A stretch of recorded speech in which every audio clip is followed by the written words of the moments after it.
তৃণমূলের প্রার্থী কৃষ্ণ কল্যাণী তিনি ভোট দিলেন এবং ভোট দিয়ে বেরিয়ে এসে তিনি বিস্ফোরক অভিযোগ করলেন। তিনি জানালেন ২ নম্বর বোতাম কাজ করছে না, এমনটাই তার অভিযোগ এবং এ বিষয়ে তিনি নির্বাচন কমিশনকে লিখিতভাবে অভিযোগ জানাবেন।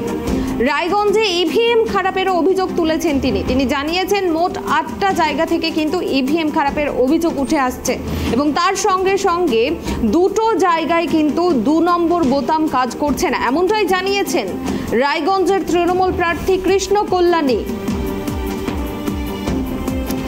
এ বিষয়ে তিনি নির্বাচন কমিশনকে লিখিত অভিযোগ জমা করবেন বলে জানিয়েছেন এবং তার সঙ্গে রায়গঞ্জে সকালই কিন্তু ইভিএম বিভ্রাটের খবর, মোট ৮টা জায়গা থেকে উঠে আসছে এই ইভিএম বিভ্রাটের খবর।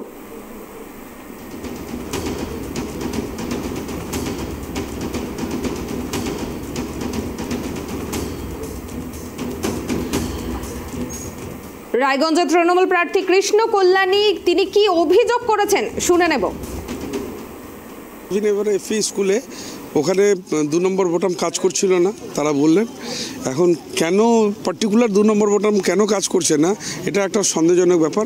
ওনারা বলছেন পরে নাকি ঠিক হয়ে গেছে, কিন্তু পার্টিকুলার একটা যে বোতাম ২ নম্বর বোতামটাই কাজ করছে না, এটা একটু সন্দেহ হচ্ছে।